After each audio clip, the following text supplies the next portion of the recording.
Alors,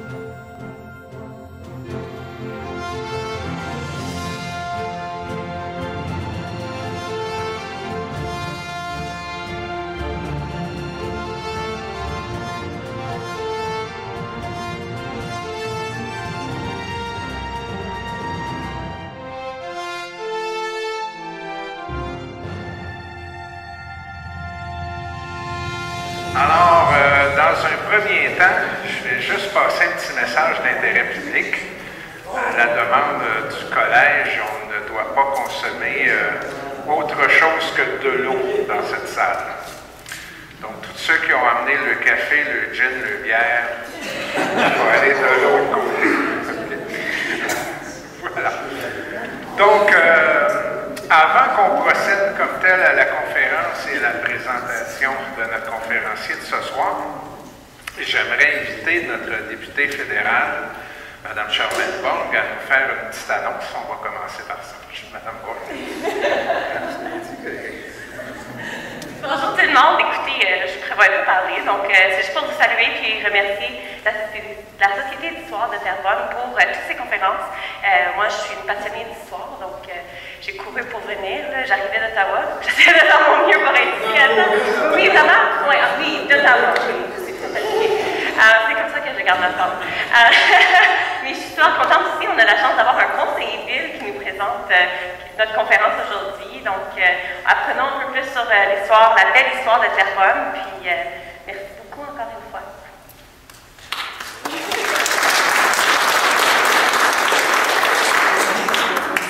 Elle est humble, mais moi, je vais me permettre de remercier Mme Borg pour son soutien aussi à la Société d'histoire. Elle est toujours là quand on a besoin d'elle, tant sur le plan financier que sur le plan de d'autres soutiens politiques. Alors, au nom du conseil d'administration et des membres, je vous en remercie publiquement. Autre petite annonce avant qu'on débute. Je vous annonce tout de suite nos prochaines activités. Alors, prochaine activité dans un mois exactement, jeudi 26 mars, il y aura un souper théâtre. Donc, version souper qui se fera à l'île des Moulins, au Moulin Neuf, dans les combles du Moulin. Alors, c'est un traiteur. Alors, c'est 50 $ pour le souper et théâtre inclus pour les membres, 60 pour les non-membres. Alors, il y a une autre option aussi, ceux qui veulent assister seulement qu'à la pièce de théâtre, qui est vraiment axée sur l'univers d'Amédée Jasmin et la création du journal L'Écho de Terrebonne. Alors, c'est vraiment... J'ai pas vu la pièce, mais j'ai déjà plein de petits hymnes et je peux vous dire que c'est déjà très intéressant pour le petit peu qu'on en a vu, tout le moins. Alors, je vous invite vraiment à être présent. C'est une activité qui va se démarquer dans notre programmation de l'année. Alors, évidemment, le nombre de places est limité. On a déjà passablement d'inscriptions de fait. Alors, je vous inviterai déjà ceux qui pensent pouvoir être là et qui veulent réserver leur place à la pause d'aller voir Caroline et de confirmer leur place. Également, le 12 avril, un dimanche fin d'avant-midi, nous aurons notre brunch annuel, mais cette année, je vous le rappelle, c'est notre 40e anniversaire de fondation. Donc, le brunch sera véritablement dédié à cet événement-là. Et évidemment, sous la présidence d'honneur de Marie-France Despatie, qui est ici, et de Gilles Bordelon. Alors, on aura également un conférencier, M. Tessier, j'oublie son petit nom, mais Stéphane Tessier, voilà, qui est un conteur exceptionnel. Pardon? Appelez-le Stéphane. Ça, c'est une pièce de théâtre. On n'embarquera pas dans celle-là.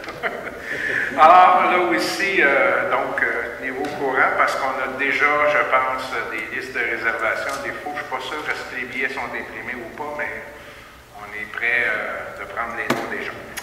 Alors, sans plus tarder, on va passer au programme principal.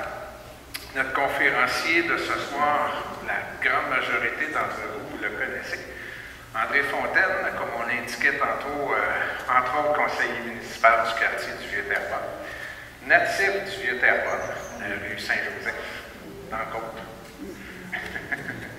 Alors, qui a grandi dans le Vieux, qui a étudié dans Terrebonne, qui a fait sa carrière professionnelle à Terrebonne. Je ne sais pas d'autre de son intimité, mais on devine qu'il a pas mal fait à Terrebonne. Alors, je sais. Alors, vous avez compris qu'il y a un lien dans les conférences qu'André fait et on est très content de l'entendre ce soir sur l'histoire de quelque chose qui est maintenant historique, l'ancien vieux pont de Terrebonne. Parce que de dire aujourd'hui, quand moi je dis encore qu'on passe sur le vieux pont, même si ça fait 6 ans qu'il est bâti, mais c'est une autre histoire. Alors, sans plus tarder, André, je te laisse la parole. Merci. Merci beaucoup, Claude. Vous m'entendez bien? Non. Ça va? Non? Parce que je ne l'ai peut-être pas allumé. Allô? Hein? Ah, ça change là. Là, je vais reculer ça un peu. Ça change la voix. Même moi, je m'énerve. Bon, alors j'espère que vous allez bien, mes chers amis. Je vous remercie beaucoup de vous être déplacés à cette conférence. Moi, je vais bien aussi, à part que je ne me rappelais pas que la Société d'Histoire filmait maintenant, fait que je voulais aller me faire couper les cheveux, puis j'ai pas eu le temps. Mais ça, c'est pas important, de toute façon, c'est pas pour ça qu'on est ici ce soir. Bon, alors, j'avais envie de vous parler du pont de Terrebonne, en fait, parce que moi, vous le savez, je ne suis pas historien, je vous le dis à chaque fois, je ne suis pas historien, je suis un grand passionné d'histoire, particulièrement d'histoire du Vieux-Terrebonne, le quartier où j'ai vu le jour, où j'ai tout fait ce que Claude nous a dit que j'ai fait, et plus encore. Mais c'est pour ça qu'à chaque fois, non, on n'en parlera pas, mais à chaque fois que je fais une conférence pour la Société d'Histoire, évidemment, ça concerne un sujet qui est très rattaché à la ville de Terrebonne, que ce soit par les personnages ou autrement. Et là, le pont de Terrebonne m'est apparu comme un élément intéressant à parler parce que ça a toute une histoire, ce pont-là. Et en fait, on dit le pont, l'histoire du pont de Terrebonne, mais ce que je veux vous raconter ce soir, c'est plus l'histoire des ponts du Vieux-Terrebonne, de Terrebonne plutôt, parce que le Vieux-Terrebonne, c'est un mot qui existe depuis peu.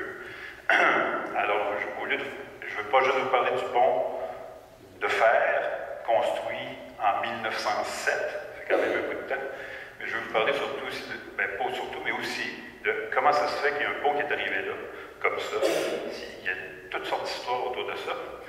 Et, évidemment, comme c'est une grosse infrastructure, n'est-ce pas, il y a le politique qui est là-dedans, là, c'est certain. Alors, je suis content que Mme Bon soit présente ce soir. On va voir que ça fait longtemps. Moi-même, je me rends compte, parce qu'en faisant un peu de politique aussi, je me rends compte que, en regardant l'histoire de toutes ces choses-là, que ça ne change pas. Là, ça existe depuis longtemps, la politique, puis le flattage dans le dos, des affaires comme ça fait longtemps que ça existe, puis ça fait partie de notre histoire, certains. Des fois, c'est le fun, c'est bien correct. D'autres fois, c'est moins le fun, mais vous allez voir pour le pont, c'est intéressant d'en apprendre là-dessus. Donc, là, je vous le montre, le pont, comme beaucoup d'entre vous, j'imagine, l'ont connu, avec ces fameux treillis sur le pont, qui étaient toujours à changer parce que ça frisait, on accrochait nos pneus là-dedans, c'était l'enfer. Hein? On l'aimait, par exemple, le pont. Moi, je l'aime beaucoup, ce pont-là. J'en parle ce soir, c'est parce que je l'aime quand même. Alors, donc, le pont de Terrebonne, il y a un pont, évidemment, parce qu'il y a une rivière, hein, c'est sûr. Alors, remarquez que des fois, il paraît qu'ils ont construit des ponts où il n'y avait pas de rivière. Ça, c'est à l'époque où il y avait des politiciens un peu véreux. Mais, c'est toute blague. Bon, évidemment, Terrebonne, c'est un petit bourg qui existe depuis longtemps. C'est un petit bourg, en fait, j'essaie de changer l'image, puis ça ne marche pas.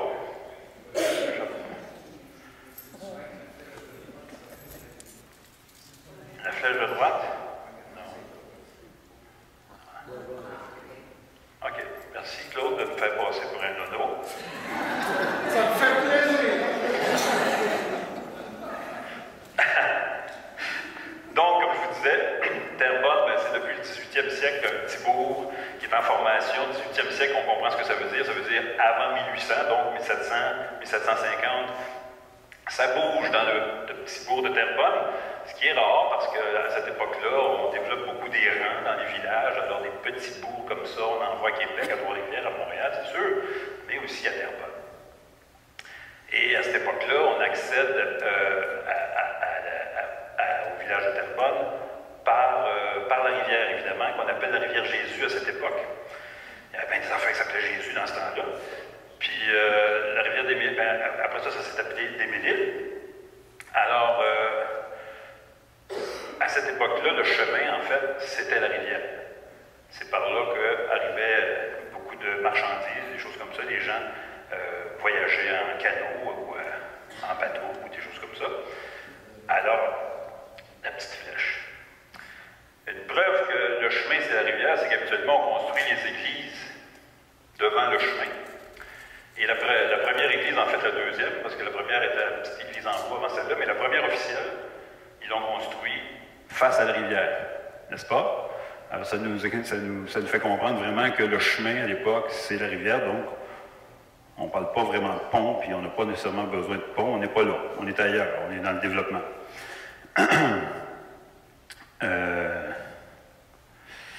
Le petit village de Terrebonne, je vous disais, c'est un petit bourg, donc c'est ça. C'est un petit bourg qui se développe vraiment bien, de plus en plus de petites rues.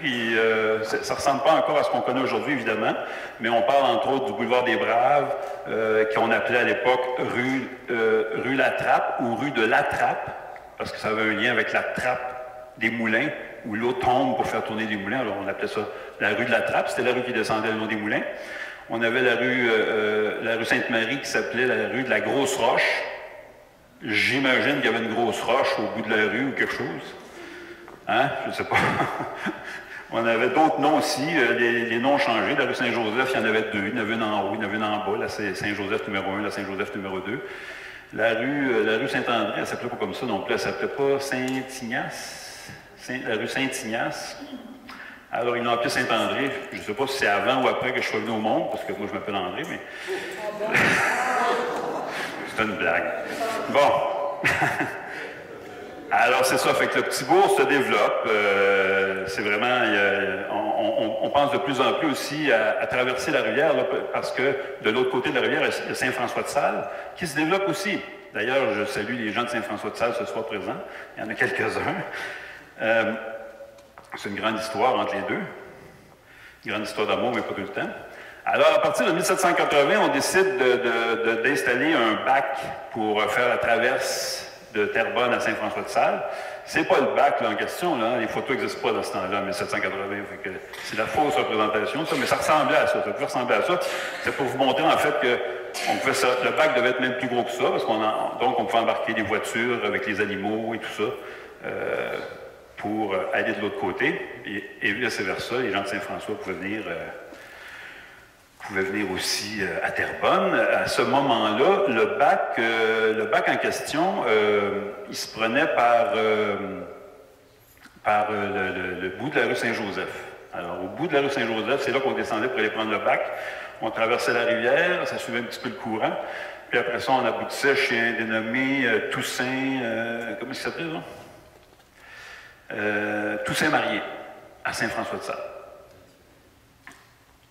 Fait que ça, c'était au départ, à partir de 1780, un bac. Fait que là, les bacs, il y en a eu longtemps. Ça a pris un certain temps avant qu'on commence à dire, coudonc, ça serait peut-être le fun d'avoir un pont, mais c'est pas évident toujours de construire un pont dans une rivière aussi, comment je dirais, variable que celle de la rivière des Mille-Îles.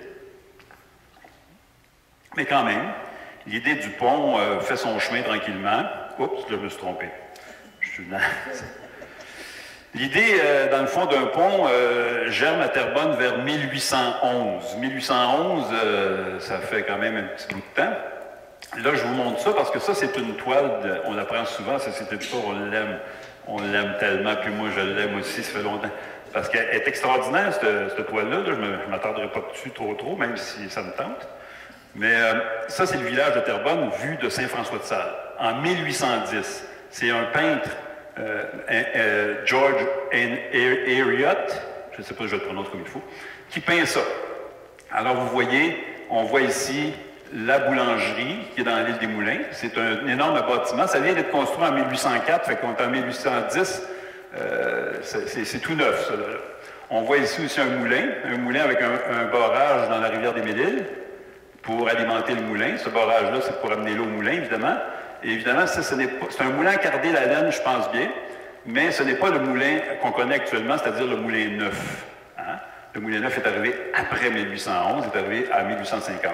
Alors, on avait déjà un moulin ici, avec un barrage qui n'est pas nécessairement non plus où se situe le barrage actuel. Il était plus en amont, vis-à-vis l'île au... Voyons, j'ai juste Canson, au mouton, l'île au mouton. Il y a des messieurs qui rient, là, je pense qu'ils savent de quoi je parle. Hein? Mon père appelait ça l'île au Canson. Enfin, en tout cas. Il n'était pas tout seul. Donc, vous avez ça, les bâtiments sur l'île. On peut voir aussi ici, là, un peu de façon démesurée, le manoir de M. Mackenzie, M. Mackenzie, qui à l'époque fait partie d'un regroupement qui gère la seigneurie de Terrebonne pour la succession McTavish. Je dis que la proportion semble un peu exagérée parce qu'il n'est pas si gros que ça, mais il voulait y donner de l'importance. Alors, il l'a grossi un petit peu. Juste ici en bas, c'est peut-être les moulins à l'entrée de l'île, pas peut-être, sûrement les moulins à l'entrée de l'île. Et ici, on voit l'église, la fameuse église de Terrebonne, de l'époque que je vous ai montré tantôt. Encore une fois, je pense qu'on a exagéré un petit peu la hauteur du clocher et de son crucifix, son aiguille, là, parce que c'était pas aussi haut que ça quand on voit les illustrations, même des photos, parce que cette église-là reste assez longtemps pour qu'on puisse la prendre en photo. Alors, le clocher n'était pas aussi élancé que ça, mais j'imagine que c'était pour y donner un peu d'importance. Alors, c'est ça. Donc, on voit le village de Terrebonne, qui est quand même un petit village, un petit bourg assez bien développé, très intéressant, assez en tout cas pour qu'un artiste décide d'en faire une peinture. Alors, c'est ça. Donc, on disait, pour revenir au pont, on disait que ça s'est passé vers 1811. Il y a un dénommé Porter, non pas celui que vous connaissez. D'ailleurs, on dit Porteus, madame, Porteus, non, ça vous dit quelque chose, ça? Ça vous dit rien, hein? P-O-R-T-E-O-U-S. Un monsieur Porteus, c'est un gars qui construisait des ponts. Il aimait ça. Fait qu'il proposait aux gens de construire des ponts. Puis à un moment donné, il a dit à la ville de Terrebonne, il a dit à Terrebonne, c'est-à-dire parce que pas la ville, là, mais parce qu'il n'y a pas encore de ville, c'est encore une seigneurie. Et il propose au Mackenzie la construction d'un pont sur la rivière. On est en 1811. Évidemment, ça ne se construit pas en fer, les ponts, à cette époque-là. En tout cas, pas à Terrebonne. Alors, le monsieur Porter amène l'idée. L'idée germe dans la tête de M. Mackenzie je dirais, jusqu'en 1833. M. Mackenzie, là, je vais essayer de changer, OK. M. Mackenzie s'inspire un peu de ce qui s'est fait à Saint-Eustache aussi, avant de lancer son idée de pont. Parce qu'à Saint-Eustache, eux autres, il y avait déjà un pont depuis 1821, en fait, c'est ça.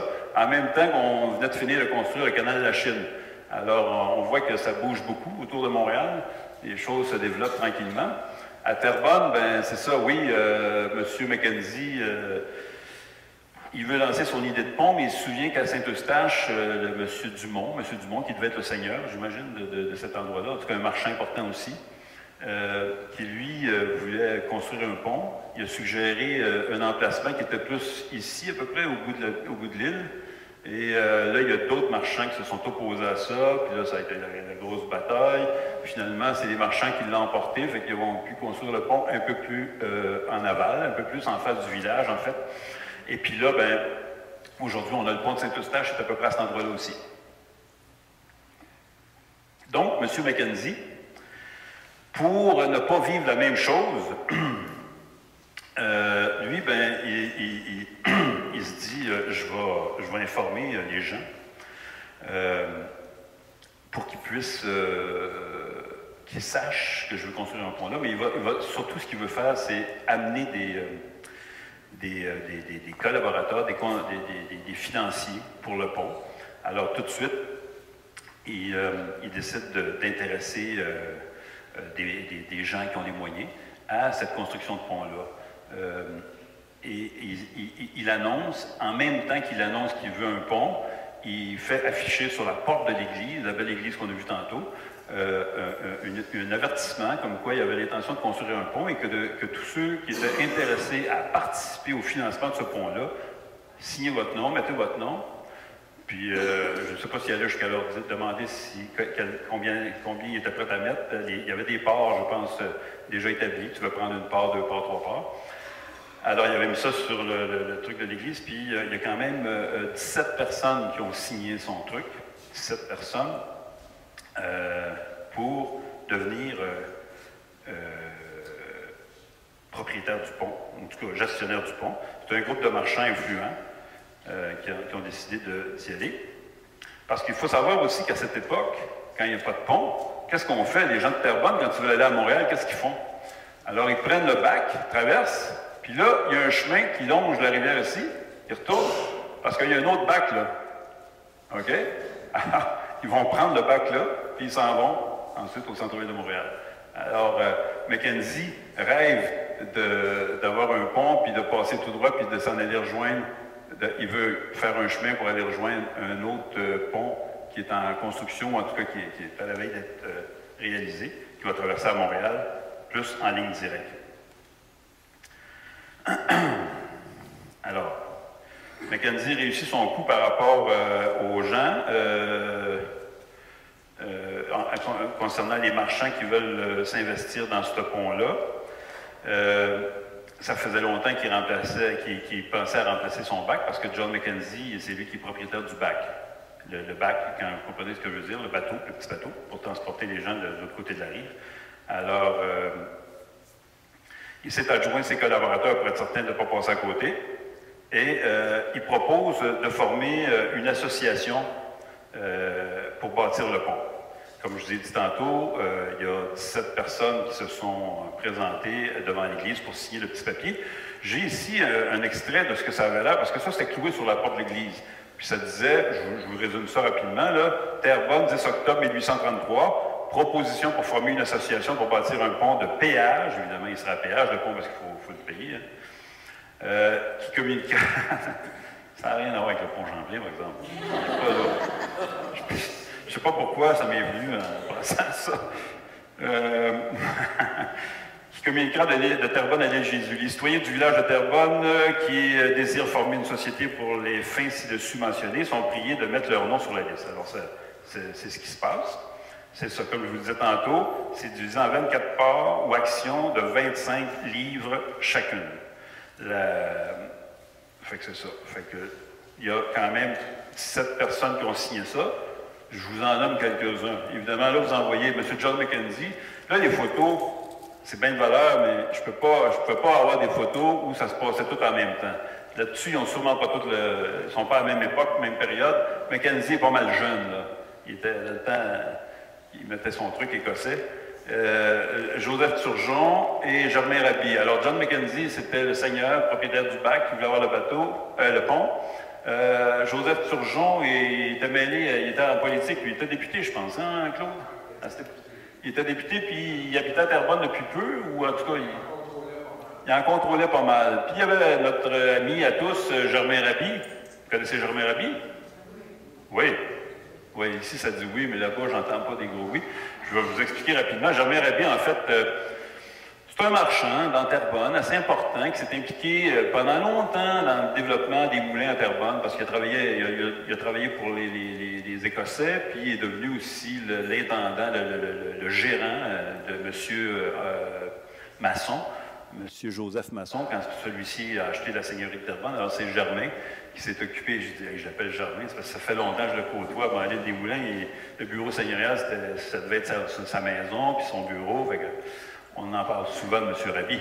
Alors, M. Raby, il est là, c'est un personnage important aussi, c'est un bon scribe, c'est lui qui est secrétaire des rencontres des associés, celui qui prend les notes, c'est lui qui met tout ça en ordre. Mais il y a d'autres personnes aussi, il y a un dénommé François Coiteux, Dominique Séraphin Limoges, Charles Malbeuf d'Ibeau-Soleil, Louis-Jacob Turgeon, Jean-Baptiste Roy. Ça, c'est tous des marchands de Terrebonne. Il y a aussi, à ça s'ajoute évidemment Joseph Turgeon, le député, Joseph Masson, le seigneur, mais le seigneur depuis peu. On est en 1833, il a acheté la seigneurie en 1832. Justement, les Mackenzie ne sont plus seigneurs. C'est Masson qui l'est. Il y a aussi des collaborateurs qui viennent d'ailleurs. Il y en a 4 qui viennent de Sainte-Thérèse, puis un de Montréal et un de New Glasgow. Alors, New Glasgow, vous savez un peu où est-ce que c'est situé? Alors, c'est drôle parce que je disais justement que le député Turgeon s'est occupé, à cette époque-là, un peu avant, de développer le chemin Gascon qui s'appelait le chemin Effingham à l'époque. Et il l'a fait construire jusqu'à New Glasgow, le chemin en question. Alors c'est bien parce que les gens de New Glasgow vont prendre le chemin, puis on va prendre le pont de Terrebonne pour traverser l'autre bord. Alors, c'est l'association en question. Bon, là, il y a une association, les gens veulent avoir un pont, ils sont décidés. Là, il faut trouver l'emplacement. Hein? Ils pensent à celui de Saint-Eustache qui s'est fait jouer un tour, là. Fait que pour l'emplacement, pas pire, les cartes sont pas pire. Là, c'est des petites cartes, c'est pas moi qui les ai dessinées, mais ça aurait pu. C'est presque fait à la main, c'est pas toujours à l'échelle. On va essayer de se replacer, OK? Ça, c'est le vieux Terrebonne vers 1930, à peu près, je dirais, à peu près. Et ça, c'est le vieux Terrebonne, non, c'est pas vrai. 1930, ça, c'est le vieux Terrebonne 100 ans avant, 1833. Alors, comme vous voyez, les rues, ben là, on ne les voit pas toutes. On ne voit pas la rue de la Trappe ou le boulevard des Braves. On voit la rue Saint-Pierre, la rue Saint-Joseph, ça arrête là. La rue Saint-André, la rue Sainte-Marie, la rue de la Potasse. Ça, c'est la rue Saint-Jean-Baptiste. Ça s'appelait la rue de la Potasse. Semble-t-il qu'on entreposait de la potasse dans ce coin-là pendant un bon bout de temps. Puis je ne sais pas si on en transformait même, là, mais on l'entreposait. M. Masson a fait sa fortune avec la potasse, entre autres. Alors, la rue de la Potasse, puis il y avait une petite rue aussi qui descendait. Rue Saint-André, c'est comme si la rue continuait puis il longeait la rivière en arrière de ce qu'on connaît aujourd'hui comme étant les manoirs de la Rive ou ces trucs-là. Là. Alors, il y a un petit truc qui passait là jusqu'à Saint-Joseph. Et là, M. Turgeon propose que ce soit entre l'île, son île, l'île Bourdeau, ici, ça y appartient, et son terrain. Le pont aurait pu se situer à peu près ici. Ou est-ce qu'aujourd'hui, c'est la rue Laurier qui est là? Mais John Mackenzie, qui avait le terrain juste à côté, il dit « non, on va porter plus loin, c'est plus intéressant cet endroit-là, fait qu'on va monter le pont là. » Parce que, entre autres, il y a déjà une rue qui s'en vient là. On l'appelle la rue Saint-Norbert. Cette rue-là, elle continue vers le haut du village, mais pas encore vers le bas. Et cette rue-là, Saint-Norbert, va devenir la rue Chapelot. Hein? Donc, ça va s'en venir direct au pont. On les voit ici, la rue Chapelot, la rue Laurier, la rue Saint-Joseph. On voit la différence. Avant, on arrêtait là. Donc, on arrêtait ici. Il y avait une petite rue ici qui passait. Et là, ils ont créé une rue ici à partir de Saint-Joseph pour aller jusqu'au pont. Puis c'est là qu'ils l'ont appelé la rue du pont. Hein? C'est pas compliqué. Fait que c'est devenu la rue du pont, puis c'est resté la rue du pont. Elle est toujours là, la rue du pont, sauf que là, elle ne sert plus pas en tout pour amener les autos au pont. Elle sert plus pour amener les vélos. Fait que, hein, on change d'époque, c'est le fun. On est ailleurs. Alors donc, on décide de construire là le fameux pont. Bizarrement, après avoir fait des appels de soumission, personne propose de construire le pont. Il n'y a pas d'entrepreneur qui s'y est intéressé. Alors la société prend le taureau par les cornes, engage les ouvriers de la ville pour construire le nouveau pont. Ils vont gérer eux-mêmes la construction du pont. Quand même, hein? Il fallait être audacieux. Ça, c'est drôle. C'est encore une autre carte du vieux Terrebonne. Je vous rappelle des affaires, OK? Là, on est dans l'autre sens. Tantôt, c'était dans l'autre sens, mais là, vu que c'était écrit comme ça, je ne voulais pas le mettre en envers. Alors là, c'est Saint-François-de-Sales. Ça, c'est Terrebonne, le quartier. Avec la rue Saint-Joseph ici. C'est des dessins faits à la main à l'époque. Hein. Fait que c'est pas toujours vrai, là, mais c'est juste pour rappeler qu'à partir de la rue Saint-Joseph, il y a la rue du Pont qui nous amène au pont. Alors, le premier pont qui est construit en bois, attendez un peu, je vais vous dire ça. Parce que ça, c'est un peu plus compliqué, il faut que je le lise. Est-ce qu'on est rendu là? 10. Non. Je vais vous l'expliquer à l'autre. Là, je vais vous expliquer pourquoi le pont il est croche comme ça. Hein? Fait qu'on construit le pont à partir de la rue du Pont, qui va finir par rejoindre la rue Chapelot un jour, quand on va exister. Et rendu au milieu à peu près, on bifurque vers la droite pour retourner sur le terrain de M. Toussaint Chose, le marié. Toussaint marié. C'est déjà une place où on arrivait avant avec le bac. Je ne sais pas, il y avait peut-être une entente. C'est plus facile. Fait qu'on s'en va là. Fait que c'est un peu bizarre comme construction. En même temps, bien, on s'en va droit comme ça, parce qu'ici, vous avez vu, c'est le chenail.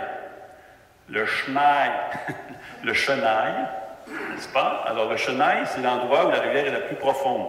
C'est là que le courant passe, donc c'est là qu'il y a le plus de courant.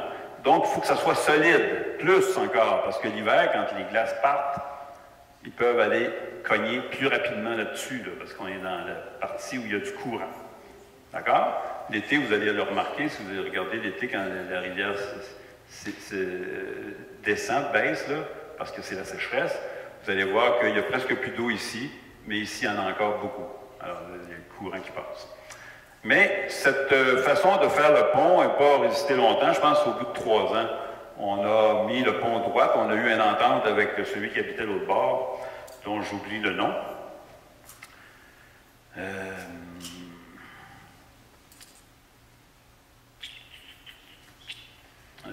À Saint-François, c'est tous ces mariés.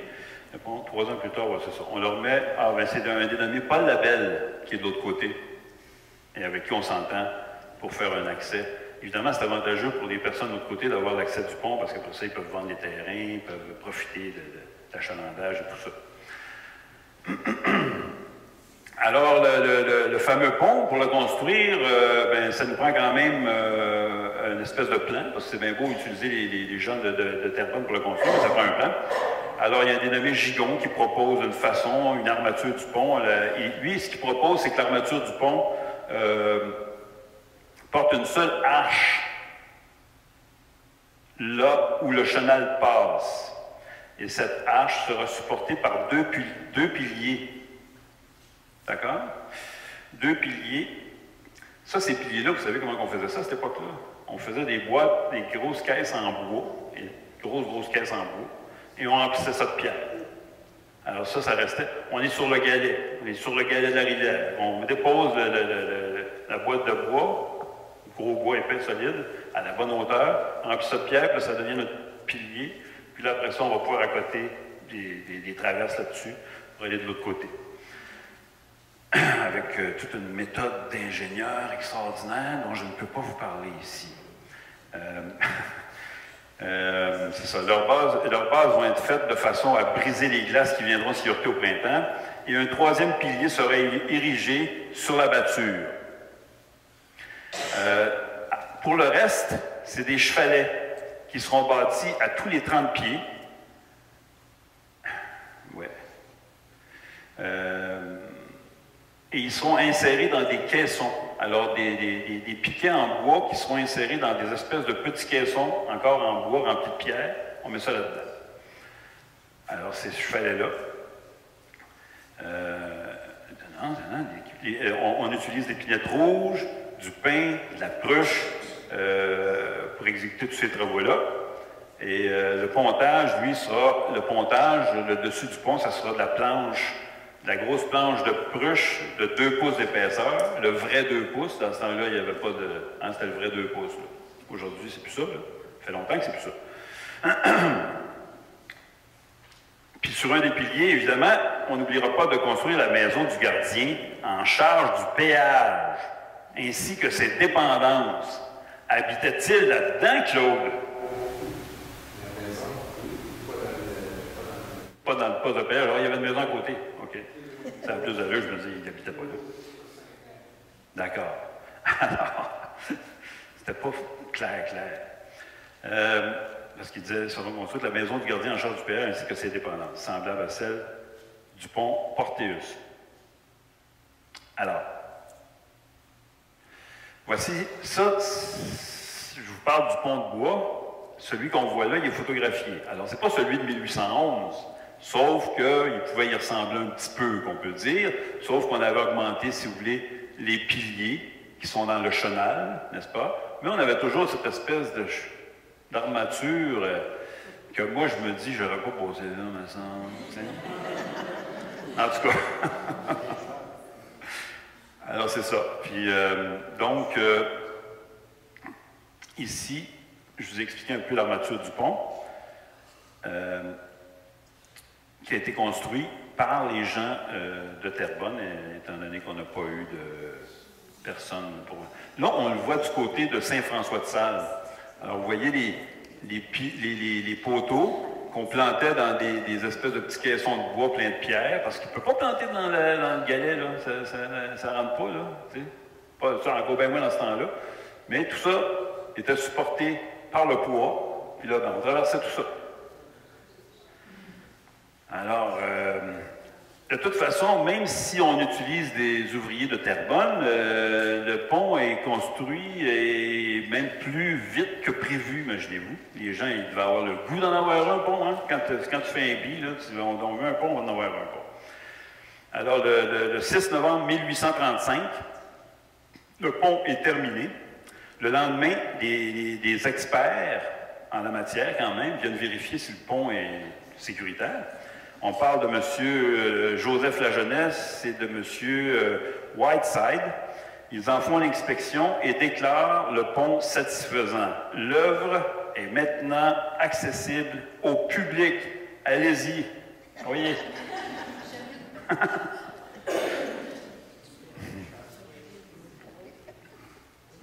Mais là, ce pont-là, je vous ai dit qu'il était à péage. Il y avait une tarification. Les gens, il fallait qu'ils payent pour le prendre, le pont. Je vais vous montrer. Je ne sais pas si on va bien le voir. Pour ça, c'est une tarification qu'on a demandé. Vous avez, bon, mettons, en haut, carrosse, voiture à 4 roues, chargée ou non, avec un cocher de 4 personnes ou moins tiré par ou avec sa belle-mère, sa soeur, son frère, sa mère. Non. Mais un shilling, où ça équivaut à 20 cents. 20 cents, OK? Un chariot, une voiture à 4 roues, chargée ou non, 17 cents. Bon, la calèche, on va... Idem, charrette, chaque personne à pied, 2 sous. À chaque fois que personne passait à pied, 2 sous. Un taureau, un bœuf, une vache ou autre bête à cornes, 4 sous. Hein? Sauf les moutons. Je pense que les moutons ne payaient pas. Je ne sais pas pourquoi. Suivez, là. Payez pas pour les moutons. C'est important, les moutons. Ça a quand même été notre symbole pendant longtemps. Bon. Alors, chaque personne à cheval, 5 sous. Une personne à cheval, c'est 5 sous. Hein? Donc, elle a-tu un rabais par rapport à pied 2 sous, puis avec une bête 4 sous, elle économise 1 sou. Ah, c'est bien. Chaque cheval, jument, mule ou autre bête de somme chargée ou non 4 sous. Un cochon. Ah bien, ici, ils mettent le mouton, mais il me semble que j'avais lu que les moutons étaient exemptés. 2 sous. Alors, vous voyez, c'était les tarifs à l'époque, à l'ouverture du pont en 1835. Mais là, il y a d'autres choses. Là, il y a du monde qui demande d'être exempté de payer. Hein?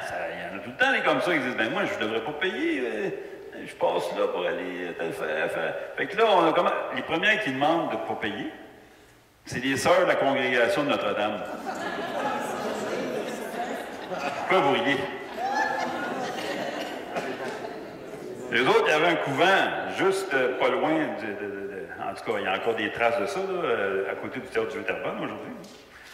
Et puis, ce qu'ils disaient, c'est qu'ils veulent faire visiter à leurs élèves la rive sud. Hein? On va y aller à pied, on va aller voir ce que ça a l'air, on va aller voir Terrebonne de l'autre bord. C'est le fun! Ils partaient des classes entières à récréation ou au dîner, je ne sais pas trop. Ou des fois, c'était des sorties pédagogiques, tu sais. Excusez. Alors, les sœurs de la congrégation, donc, ils y vont, ils amènent leurs enfants. Donc, ils exigent un droit de passage gratuit à pied les jours de récréation. Il y a aussi les associés, hein, ils sont 17. Bon, ils ne veulent pas payer, eux autres non plus, c'est normal, là, ils ont déjà qui ont payé. Mais là, il n'y a pas juste eux autres qui ne veulent pas payer, il y a leur famille. Hein? Des fois, la famille très élargie, hein, les cousins, les cousines, puis là, ben, ça fait pas mal de monde qui ne paye pas, tu sais. Puis à un moment donné, les habitants de l'île Jésus, de Saint-François-de-Sales, les Ratoureux, ils ne voulaient pas payer non plus. Ils disaient, nous autres, on s'en va au moulin de M. Masson. Si on veut faire notre grain, on n'a pas le choix de passer. Le maçon, ben oui, c'est vrai, il faut les laisser passer. Alors, il lui donnait des petits billets pour qu'ils puissent passer gratuitement. Là, après ça, ben là, c'est sur Terrebonne. Ils ont dit, ouais, mais nous autres, des fois, on va au moulin à Turgeon, l'autre bord. Nous autres aussi, quand on va au moulin, on ne devrait pas payer. Ah, OK, les autres non plus payeront pas. Fait que c'est ça. Fait qu'imaginez-vous, ça devenait assez compliqué à gérer tout ça. Il y avait des privilèges sans fin, tous ceux qui passaient par le pont, qui allaient dire « Ah oui, c'est vrai ». Parce que là, ils construisaient le chemin entre Terrebonne puis Mascouche, la montée maçon. Ils commençaient à construire ça. Fait que tous les travailleurs de Saint-François ne payent pas. Ils s'en vont travailler, ils ne payent pas. Hey, c'est le fun, ça. Ça veut dire que là, maintenant, on passe par le pont Champlain, les péages. Si tu t'en vas travailler, tu ne payes pas. Il était plus, il était plus lousse dans ce temps-là. Fait que, en tout cas, moi, j'imagine le travail de mémoire du gars qui est responsable du péage. Lui, là, il devait... Ça a l'air que le premier, il n'a pas resté longtemps. Ils l'ont serré dehors. Il faisait passer tout le monde gratis. C'est moins compliqué. Puis, en tout cas, tout ça a conduit, pas longtemps après, en 1839, donc à peu près 4 ans plus tard, la société qui gère le pont dit « plus de privilèges, c'est assez. Tout le monde paye. Comme ça, on ne se cassera pas la tête. Même M. Masson, il paye. » Ça, il n'en revenait pas. Et quand même, Masson, il investit pas mal dans ce pont-là. Fait que, ben, il paye pareil, M. Masson. Tout le monde est égal. Alors, un coup qu'on a réglé l'histoire des tarifs, on voit ici, dans le fond, ce que je vous montre, c'est une photo où on voit quelqu'un à cheval avec un truc qui traverse le pont, notre fameux pont avec les piliers. On voit de l'autre bord l'église de Terrebonne, la nouvelle église. C'est une nouvelle église, ça, Claude? Ah ben oui, c'est vrai, oui, parce que là, c'est une photo, donc ça a été pris autour de 1885. Donc, c'est le pont de bois qui est encore là en 1885. L'affaire qu'il y a, c'est que M. Mackenzie et tous ses associés, ils n'ont pas pensé à une affaire. C'est que, bon, ils vont construire un pont, d'avoir l'autorisation de construire le pont. D'ailleurs, ils ont commencé à construire avant même d'avoir l'autorisation officielle. Ils savaient qu'ils l'auraient. Surtout que M. Turgeon, député, ça passe. Ah oui, on le fait. Bon, M. Turgeon était associé et député. Aujourd'hui, ça ne marcherait pas de même. Non, impossible.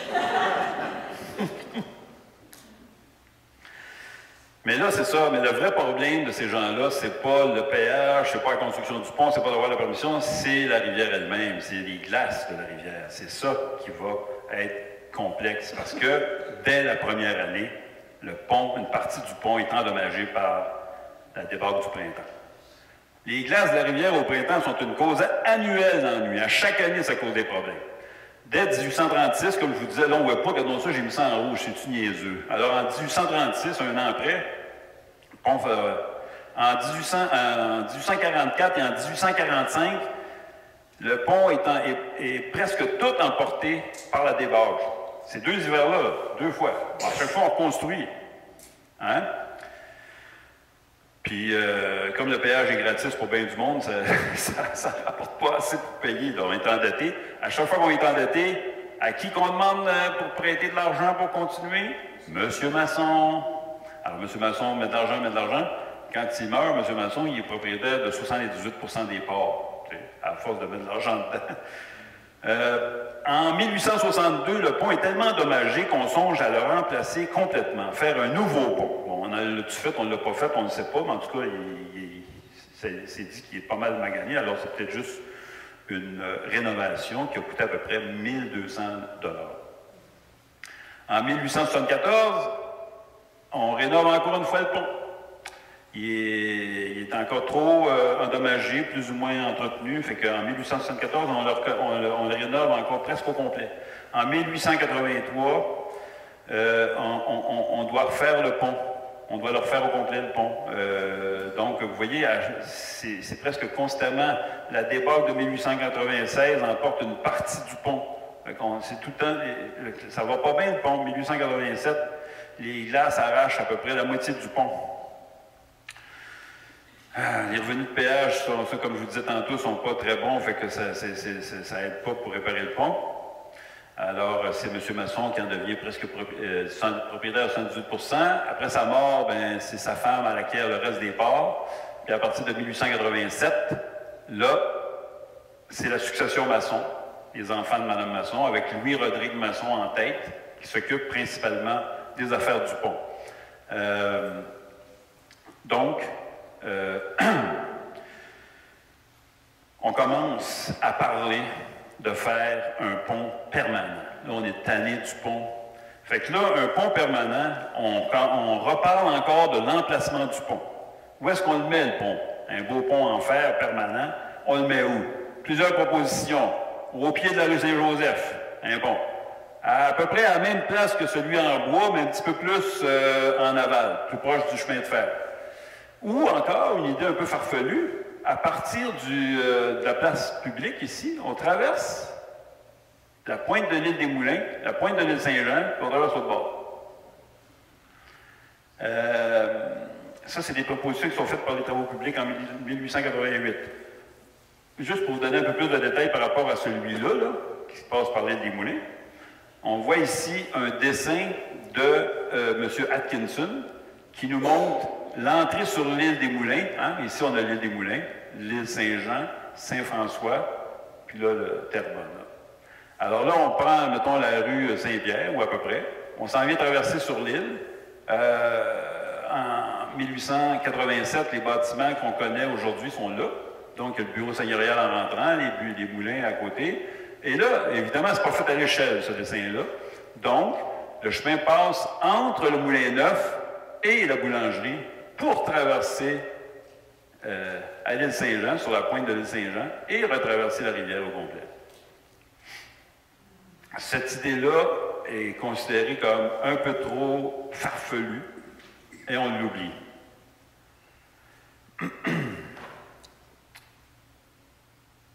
À partir de parce que c'est bien beau parler d'un emplacement, mais là, il faut parler des coûts aussi. À partir de 1889, on procède à l'analyse des coûts de construction. Au mois de juin 89, Québec est disposé à fournir 20 000 pour la construction du pont, Terrebonne 10 000, la succession Masson 2 000, Saint-François-de-Sales 1 000. Il n'était pas nombreux, je pense, l'autre bord. Se peut-tu dans ce temps-là? Tout ça pour un total de 33 000, ce qui correspond à peu près aux premières analyses des coûts.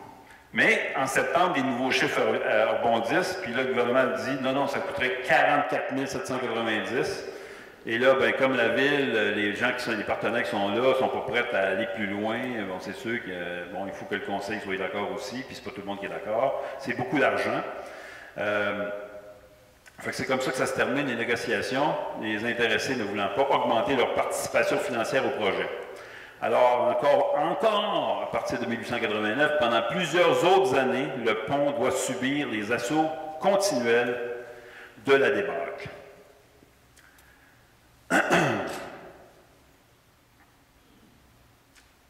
On voit ici en 1892, les chevalets soutenant le pont sont détruits.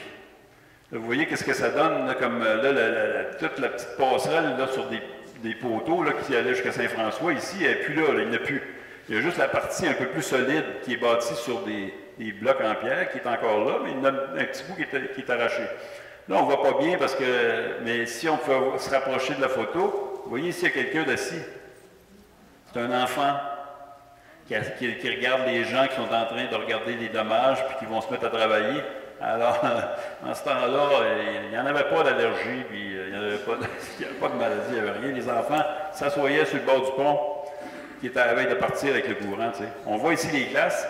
Cette photo-là nous donne une bonne idée comment les glaces de la rivière des Mille-Îles étaient monstrueuses à l'époque. Aujourd'hui, ça se passe moins parce que il y a un bateau, comment on appelle ça? Un comment? Non, un bateau gonflé qui vient tout casser. Un brise-glace qui vient casser les glaces à partir de, vous le savez, à partir de la rivière des Prairies, là, il s'en vient puis il casse tout ça. Fait que ça passe de façon régulière. Un aéroglisseur, merci. C'était le mot que je cherchais.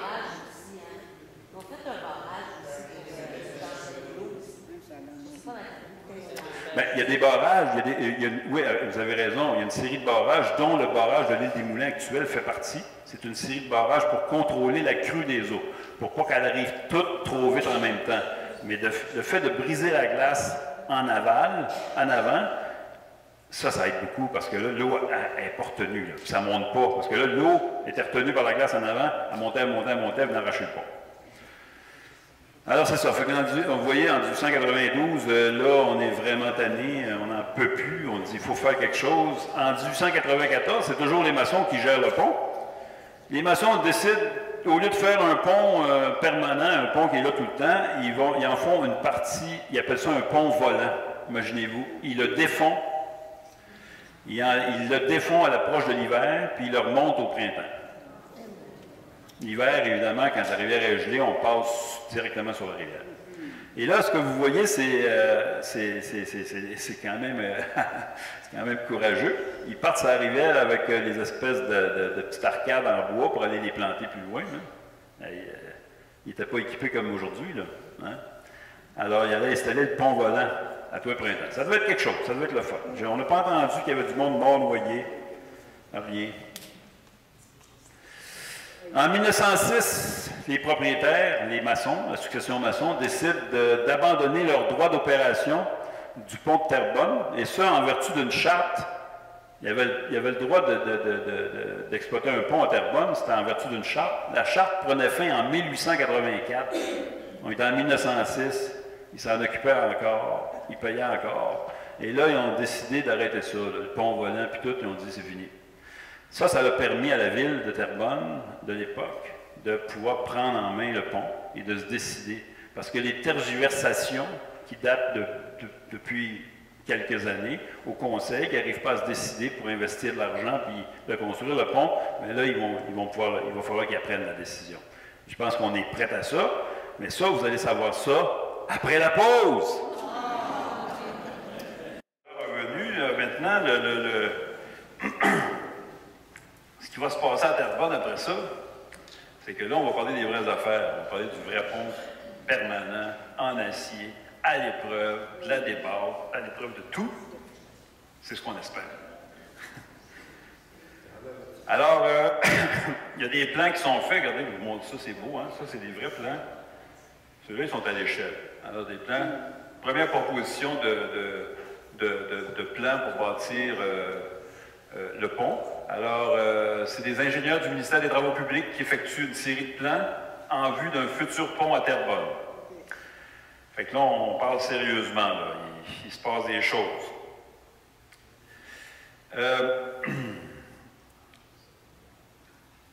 À cette époque-là, on a deux personnages importants qui vont influencer les décisions pour la construction du pont de Terrebonne. Et, croyez-le ou non, mais c'est des députés. Donc, on a le premier, M. Raymond Préfontaine. Ça, c'est avant moi, c'est pour ça qu'il est Préfontaine.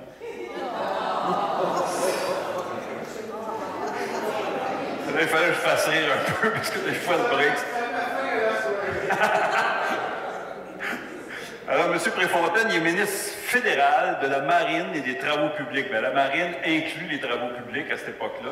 Alors, vous allez voir, il joue un rôle important, je vous le dis tout de suite. Lui, il avait promis, parce qu'à cette époque-là, il faut savoir une chose, c'est qu'on creuse. On a l'intention d'améliorer le transport sur l'eau, les bateaux, parce qu'on a un bateau, quand même, on n'a peut-être pas de pont, mais on a un bateau qui s'appelle le Terrebonne et qui fait la navette entre Terrebonne et Montréal, Sorel, puis peut-être un peu plus à un moment donné, avec le temps. Alors, on avait commencé à à creuser la rivière pour améliorer la navigation sur la rivière des Mille-Îles. Et M. Préfontaine avait répondu à une délégation qui s'était rendue le rencontrer à Ottawa. Hey, dans ce temps-là, il faisait ça aussi. Hein. Il allait voir les députés, leur parler, mais il faisait ça. Il leur payait des petits gâteaux, des cafés, des affaires comme ça. Il faisait une petite rencontre conviviale. Et ils l'ont convaincu de faire construire deux quais, un en face de l'autre, sur la rivière des Mille-Îles, c'est-à-dire un à Terrebonne puis un à Saint-François. Alors, ils ont eu l'autorisation, en tout cas la promesse, que le gouvernement va faire construire ces deux. Il fait construire ces deux quais. Il les fait construire, et quand ils sont construits, on lui demande, bizarrement, de pouvoir utiliser ces quais-là pour installer le pont de chaque côté de la rivière. Là, c'est pas dit si c'était prévu d'avance ou pas, là, on ne sait pas. On va dire que c'était pas prévu. On va dire que c'était un addon. On va dire que Terrebonne méritait un pont, puis les astres se sont alignés. Alors, à partir du moment où là, il y avait cette autorisation-là, ils se sont tournés vers celui le député de Québec, celui qui est à Québec, le député provincial. Et quel hasard, il est député de Terrebonne aussi. C'est merveilleux. Monsieur l'honorable Jean Prévost, qui lui est ministre de la colonisation des mines et des pêches pour le gouvernement du Québec et député de Terrebonne. À lui, on lui demande la permission de faire un emprunt pour construire un nouveau pont à Terrebonne. Ça prend une loi spéciale pour ça. Alors, M. Prévost ne perd pas de temps, fait voter une loi spéciale pour que Terrebonne puisse faire son emprunt, un emprunt de 27 500 $ pour la construction du pont. Alors, M. Préfontaine, M. Prévost, le pont, il s'est appelé comment, vous pensez? Ben oui, le pont Préfontaine-Prévost. Voilà pourquoi. D'ailleurs, si je me souviens bien, j'ai vu quelque part qu'on avait fait aussi une petite fête. J'exagère pas, là. Il y avait eu une petite fête organisée pour M. Prévost à Terrebonne. Il était venu, ils ont fait une petite fête. Ça, c'est avant qu'on fasse des demandes. Hein, c'est sûr, on le recevait, on était contents. Puis, on a fait ça à l'hôtel Bernardin. C'est l'ancien hôtel des Mille-Îles, dans Terrebonne. Alors, on avait fait ça là, puis parti pour que M. Prévost soit content. Mais pour faire cette petite fête-là, le conseil avait fait voter un montant d'à peu près maximum 100 $. Puis il y en avait un qui avait voté contre. Bien là, c'est parce que ces deux-là, c'est deux libéraux. Hein? Fait que c'était des rouges, comme on disait. Puis à Terrebonne, les gens ils étaient bleus. Le orange n'existait pas encore.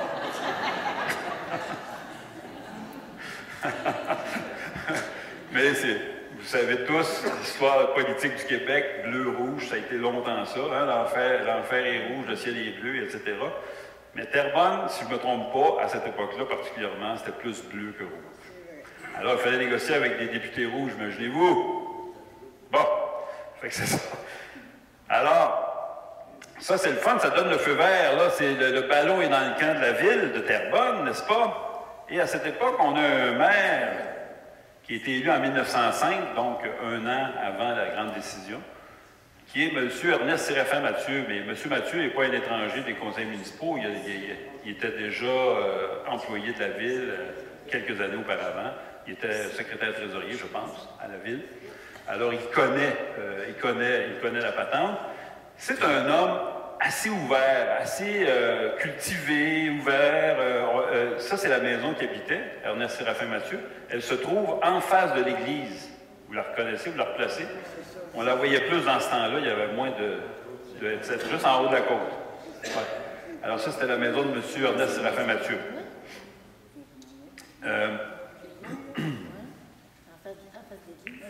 Donc, ce qui arrive, comme le gouvernement fédéral est d'accord pour qu'il y ait un pont, comme le gouvernement provincial est d'accord et autorise même un emprunt, le conseil doit voter. Comme je vous dis, ça va pas bien parce que c'est bleu contre rouge, puis là, Monsieur Mathieu, je pense qu'il est d'allégeance conservatrice, mais ouvert d'esprit. Alors, un progressiste conservateur. Il en reste plus gros. Il en reste plus gros de ça, hein? On peut passer au NPD. Bon, anyway. À Terrebonne, on passe au vote. Il y a 6 échevins à cette époque-là. On appelle ça des échevins. 6 échevins et le maire. Il y a 3 échevins qui se prononcent pour, c'est-à-dire faire l'emprunt pour le pont. Il s'agit de M. Loca, de M. Gadebois et de M. Desjardins. Je ne me souviens plus de son prénom, celui-là, je pense que c'est Louis, je ne sais pas. Louis H. 3 autres se prononcent contre M. Lapointe, M. Moody et M. Desjardins, un autre Desjardins. Alors, c'est 3 contre 3. Le maire n'a pas le choix. Il a pensé toute la nuit. Il va bien arriver, il va falloir que je me décide, que je tranche la question. Je suis sûr que ça va. Un tel, ils avaient déjà tout imaginé, voter chacun sur le bord. Alors, il a tranché, évidemment, comme vous pouvez le constater, il a tranché en faveur du pont. Alors, le 10 juin 1906, à Terrebonne, on a voté pour qu'on puisse emprunter de l'argent pour construire un nouveau pont. Ça y est, c'est fait. Merci, bonsoir. Non. Un beau pont neuf, en fer, au même endroit que l'ancien, au pied de la rue Saint-Norbert, c'est-à-dire la rue Chapelot aujourd'hui. Les travaux commencent en octobre 1906 et se terminent en août 1907. Hein? On n'a pas niaisé. Là, on a un vrai pont. Regardez la hauteur, on a des piliers. Les piliers devaient être faits en pierre de taille, mais finalement, ils ont changé d'idée. Ils ont fait ça en pierre avec du béton, ou je ne sais pas quoi. En tout cas, ils ont fait ça solide au maximum. Vous savez, dans ce temps-là, les ingénieurs n'avaient pas autant de connaissances au niveau des calculs qu'aujourd'hui. Alors, ils ne prenaient pas de chance. Ils mettaient ça plus solide que pas assez. OK?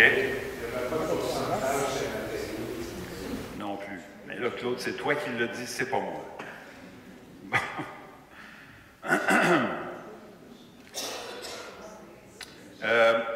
C'est ça. Alors, on donne le contrat à la firme montréalaise Phoenix Bridge. C'est elle qui devient le maître d'œuvre et le projet total s'élève à 26 500 $, mais il y a eu d'autres dépenses. Ça a monté à 29 000, pas loin de 30 000 là, pour d'autres petits détails à régler. Des extras qu'on dit. Fait que c'est ça. Alors, le nouveau pont, Préfontaine-Prévost, sera inauguré par un grand banquet avant même son ouverture. On fait un grand banquet qui se tient le 4 janvier 1906 à l'Hôtel Bernardin, encore une fois. Ça devait être ça devait soigner là, à l'Hôtel Bernardin de Terrebonne. Alors, c'est ça. Vous voyez ici sur cette photo-là ce qui est assez drôle. On ne le voit pas parce que là, c'est pas assez, là. Mais ici, c'est écrit là, le nom, là, Préfontaine-Prévost. Et ici, juste au-dessus du monsieur, c'est écrit « Il est strictement interdit de trotter sur le pont. » Alors, il pouvait passer avec son cheval, mais il ne fallait pas trotter, parce que la vibration pouvait comme affaiblir à la longue tous les chevaux qui auraient trotté là-dessus, vous comprenez? Un peu comme le principe de l'armée, quand ils arrêtent de faire marcher au pas quand ils traversent un pont, là, pour ne pas faire de vibration sur le pont. Alors voilà, il est tout assez beau ce pont-là. Hein? Il était beau, il était correct pour 1907, mais après ça, on ne le trouvait pas large, surtout quand les grosses voitures des années 50-60 sont apparues. Ça avait de la misère à passer face à face. Là, on sait que pendant une période, il y avait des autos qui ne pouvaient pas se rencontrer. Il fallait attendre. Les autos passaient, après ça, les autres autos passaient. Ou il y a une période aussi que moi j'ai connue, on rentrait nos miroirs, tu sais, on fermait nos miroirs. Il ne faut pas accrocher les miroirs de l'autre. C'est incroyable, c'est vraiment un pont assez étroit. Ici, c'est le fun parce qu'on voit sur cette photo le poste de péage. Il y avait un droit de péage, évidemment. Ce droit de péage-là est accordé par le gouvernement afin de renflouer les dettes causées par le nouveau pont, ça c'est certain. Mais entre les années 20 et 30, la plupart des péages des ponts au Québec étaient abolis. Mais à Terrebonne, on a eu un grand malheur en 1922. On a passé au feu, la moitié de la ville a brûlé. Et là, le gouvernement a permis à la ville de garder son péage afin de se renflouer. Mais ça, ils ont comme oublié. Hein, Claude? Ils ont oublié ça. Le gouvernement a oublié que Terrebonne était à péage. Continue à payer, la dette est remboursée. On dit même que dans les années 40-50, les revenus du pont permettaient à la ville de maintenir son budget sans imposer un taux de taxation plus élevé. Vivement un péage sur le nouveau pont de Terrebonne, mes amis. Mais non, c'est encore une blague. Alors le péage, tantôt je vous ai parlé du péage du pont de bois, mais il y avait un péage aussi sur le pont de Terrebonne. Moi, je me souviens, ça trahit mon âge, mais le péage a duré jusqu'en 1965. Alors, quand j'étais petit et que j'étais dans l'auto de mon papa, qu'on traversait le pont, je voyais, la seule chose que je me souviens, j'avais peut-être, je ne sais pas, 4 ans, je ne sais pas, 8 ans, je ne sais pas, un monsieur dans la fenêtre, hein, parce qu'on était assis les 4 sur le siège en arrière, puis les parents en avant. Puis là, je voyais un monsieur par la fenêtre, je voyais juste son truc là, pour la monnaie. Il y avait une patente incroyable là, qui manipulait à une vitesse incroyable aussi. Là, mon père, je ne me souviens pas, ben là, ça coûtait, je ne sais pas... À peu près 20... Hein? Il y avait 25 cents aussi. C'est plus cher à retourner. Quand tu restes à Terrebonne, aller-retour. Pour une voiture, à peu près 20 cents. 20 cents. Fait que là, on payait 25 cents puis, ou 50 cents. Là, le monsieur sortait le champ. Il fallait que ça aille vite, là. Parce qu'il y en avait des autos, là. Alors moi, c'est l'image que j'ai du payage du pont de Terrebonne, c'est ça. C'est ça ici, là, comme ça, dans la vie de l'auto, avec la patente qui change de monnaie. Ça, c'est... Bon.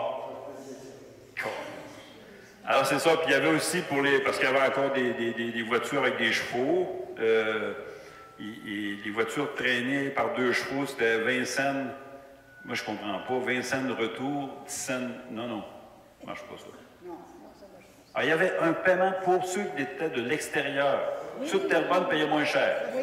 Alors, ceux de l'extérieur payaient le double. 40 cents. Bon. C'était ça que ça ressemblait le payage. Hein?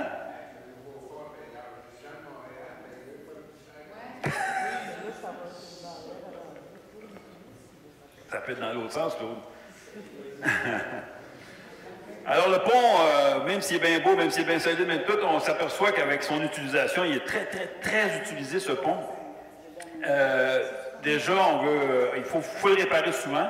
Vers 1943, la ville veut faire... Écoute, on est en 1943, ça fait quand même 1907, là, ça fait quand même 30 quelques années que le pont est là. On veut faire paver le tablier du pont, mais un entrepreneur qui connaît ça, il déconseille fortement. La structure ne pourrait pas supporter une charge supplémentaire. C'est ce qu'on donne comme information aux gens de la ville qui veulent paver le pont. Au printemps 1959, une section du tablier s'affaisse et on doit réparer. On a mis beaucoup de temps à réparer les dégâts.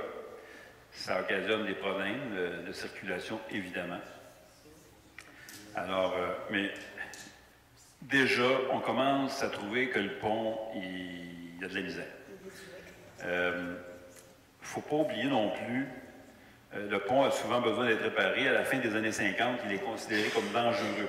Il ne faut pas oublier qu'il y avait un fort débit de circulation, surtout les fins de semaine. C'était un des rares chemins qui menait aux lieux de villégiature, les nouveaux lieux de villégiature ouverts dans les Laurentides. La Naudière, le mot n'existait même pas à ce temps-là. Mais c'était un des rares chemins qui allait jusque-là. Donc, les gens prenaient le pont, montaient Masson, chemin Saint-Henri, puis on s'en allait à Lardune, à Saint-Galix, hein? C'est ça. Il y en a qui disent oui. C'était-tu des beaux souvenirs, ça, hein? Alors, ce fort débit de circulation-là, comme je vous disais, bien, ça fait que le pont, il y a de la misère. Fait qu'en 1950, on dit déjà qu'il est dangereux. C'est pour ça qu'à l'automne 1960, une requête, encore une fois, de plusieurs citoyens est présentée au ministre des Travaux publics de l'époque, M. René Lévesque, bien connu. On lui demande de procéder à la construction de la nouvelle route 18 au Puy-Sacrant, ça presse. Cette route-là, 18, aujourd'hui, s'appelle 25. Alors, c'est le nouveau, ce qu'on voit là, c'est le nouveau pont de la 25 qui est construit en 1965. Vous voyez, il traverse l'île Saint-Jean, il traverse la rivière des Mille-Îles, et là, on s'en vient dans le village. Le petit village de Terrebonne. Il n'y a rien ici, là. Il n'y a rien. Hein?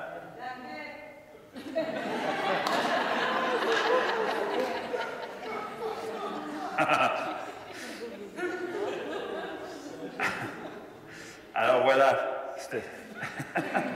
En 1965, on construit l'autoroute 25, ça allège beaucoup le petit pont, les gens passent presque plus là. Mais c'est donc à ce moment aussi que le 1er septembre 1965, la ville de Terrebonne cesse de percevoir un péage sur le pont. Vous rendez-vous compte? Jusqu'en 1965, la ville a fait de l'argent dans ce temps-là. Je ne sais pas ce qu'elle a fait avec tout ça, parce qu'il n'y en a plus. Et là, on voit sur cette photo le maire de l'époque, le père d'un des membres du conseil d'administration de la Société d'histoire, si je ne m'abuse, M. François Paquin. Et Raymond, est-ce que c'est ta mère ici? C'est ça, et Mme Paquin. Et là, c'est M. Daunet, je pense. M. Bertrand, qui était député à ce moment-là. Ah, il était rendu sénateur en 65. Ici, on voit M. Charon, chef de police. Charon. Puis ici, ben, ça, je pense que c'est Normand quand il était petit. Normand Nantel, non? C'est pas toi? C'était pas à Terrebonne. Alors, regardez la largeur de cette voiture, puis mettez-la sur le pont. Il n'en passe pas deux de même, en tout cas. Il y a un monsieur tantôt dans la salle qui m'a dit que lui, il dépassait sur le pont. Il avait 20 ans, par exemple, qui m'a dit. Ah ouais? On s'est rencontrés sur le pont. OK. Ouais.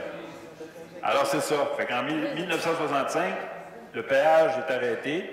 Malgré tout, ce petit pont était bien utile pour les résidents de la région, mais son état de détérioration causé par le temps obligea la municipalité à y effectuer souvent des réparations, parfois majeures, ce qui entraîne, à l'occasion, sa fermeture temporaire.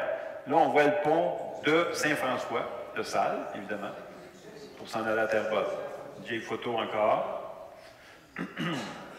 Je ne sais pas si mes dates sont correctes, mais il me semble qu'en 2005-2006, mais on fait une réparation majeure. Vous savez, le pont il était fermé pendant au moins 1 an et demi, 2 ans, et les commerçants de Terrebonne puis les résidents de Saint-François n'étaient pas contents, ça n'allait pas bien, là, hein? Mais ça, c'est juste avant qu'ils décident, ils l'ont réparé, ont fait des grosses réparations, puis après ça, ils ont décidé que c'était fini, le pont. Ils ont décidé que le pont c'était fini en 2007, 100 ans exactement après la construction du pont, pour le fêter, le pauvre pont. J'ai dit pont, hein, je n'ai pas dit d'autre chose. Le pont, on décide de le remplacer, donc on décide aussi de le démolir. Moi, ça m'a rendu triste un peu, parce que ça faisait partie de notre paysage urbain, ce pont-là, cette charpente d'acier-là. Pour moi, c'est un peu comme un bâtiment historique, comme l'île des Moulins, ou comme la Maudit, ou comme la Globe Chou. Ça fait partie du paysage depuis 100 ans. On aurait dû, j'en ai parlé un petit peu, là, on a ri de moi, conserver peut-être une arcade ou quelque chose pour en faire une espèce de lieu d'animation exceptionnel sur la rivière, puis en même temps, une espèce de pont d'observation. Ils en ont fait un petit observatoire, là, c'est sûr. Mais on m'avait dit, on ne le laisse pas là, on a peur qu'il tombe sur l'autre.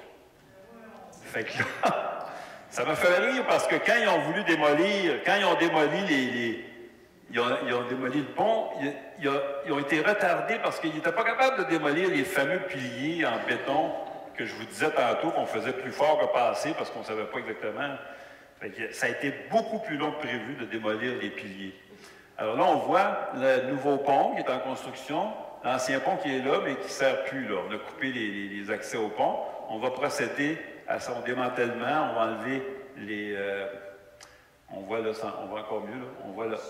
On a descendu les ponts au sol, puis là, on le tire. Il y a un monsieur tantôt qui me demandait qu'est-ce qu'ils ont fait avec cet acier-là. Ça a dû rapporter un petit peu parce qu'il y en avait de l'acier, mais l'acier recyclé qu'on doit en faire. On le voit ici aussi de l'autre côté, la partie qui ramène à Saint-François-de-Sales. Assez impressionnant comme travaux.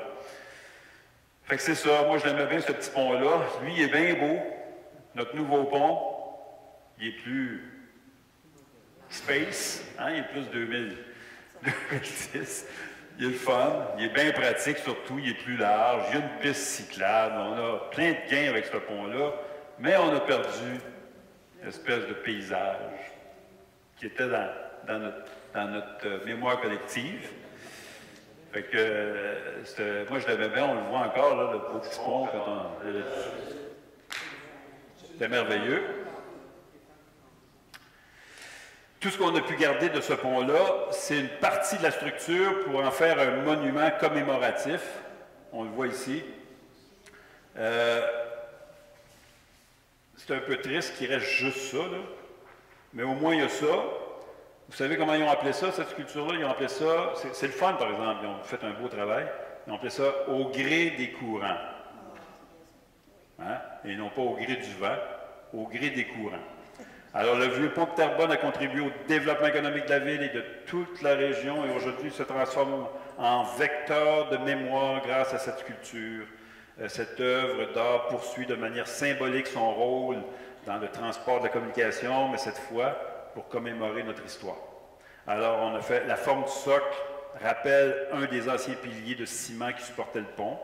L'orientation du socle est dans la même que celui du pont. Les lames qu'on voit ici, là, ça c'est un petit peu plus...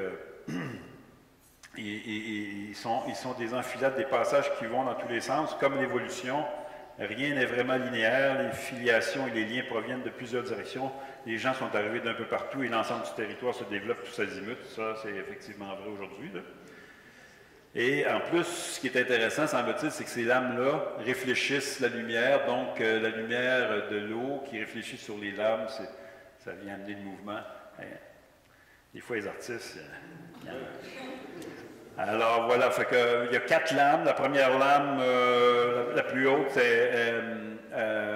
elle symbolise la fondation. La deuxième lame, l'horizon. Donc, la ligne d'horizon qu'on a à partir de la rivière, c'est intéressant. La troisième lame exprime la nature. Et la quatrième lame, les axes routiers. Alors voilà. Fait que si vous voulez voir ça, facile à voir. Hein? Vous l'avez sûrement déjà vu. Puis, c'est comme ça que se termine l'histoire de notre vieux pont de Terrebonne, avec une belle sculpture qui est intéressante, une description exceptionnelle, mais il ne reste plus grand-chose de ce pont-là. Que voulez-vous? C'est tout. Merci. Merci beaucoup. André, ce pont porte un nom. Ce pont porte un nom. Comment? Sophie Masson, évidemment. Je pense que c'est tout à son mérite parce que Sophie Masson a fait beaucoup pour le transport dans la région de Terrebonne, et plus. Madame Masson est une femme exceptionnelle, malgré son caractère épouvantable. Elle en a fait des affaires. On ne peut pas être parfait. Merci. Bonne fin de soirée, tout le monde. Oh, je me demandais, est-ce qu'il y en a qui ont des questions?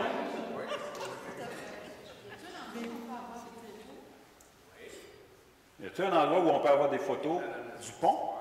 À la Maison d'Histoire, effectivement, au 148 Saint-André, juste ici.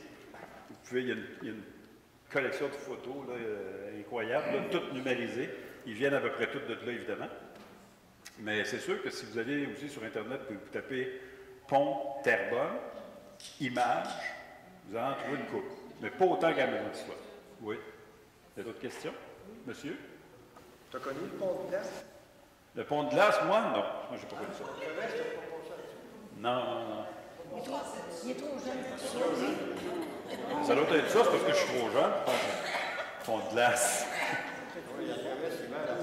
Ah oui. Ça devait être bien efficace. La question ici, c'est...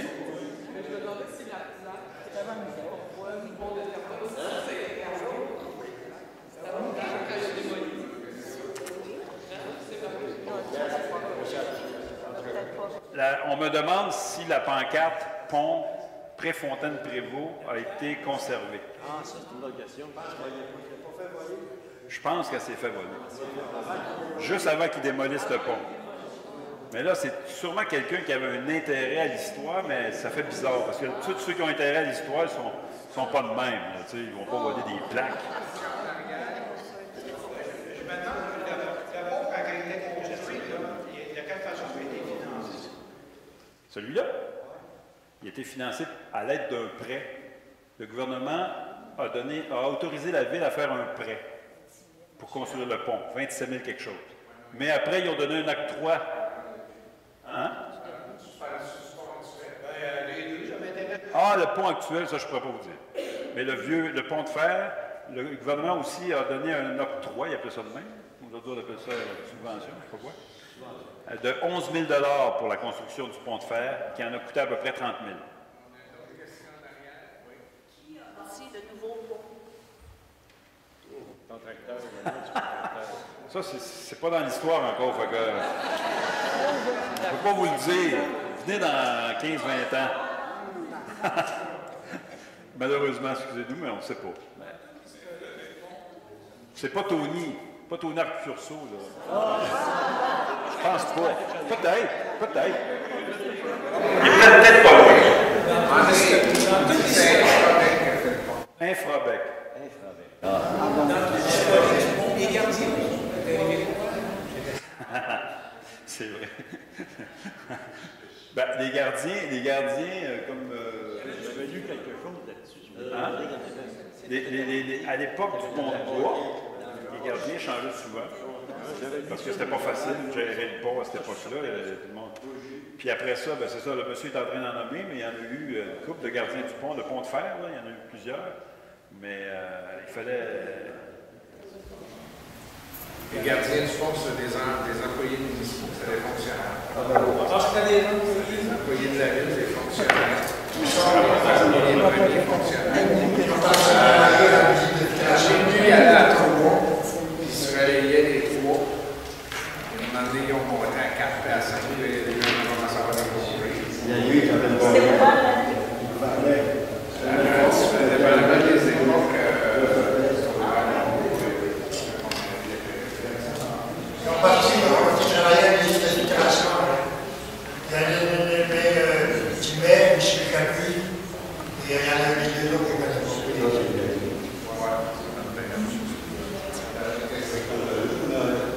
Tout à l'heure, tu disais que les chez maçons du gouvernement du Québec, 20 000, 3 000, ça montait à 20 000. C'est ça, puis là, il y en a 44 000 à payer.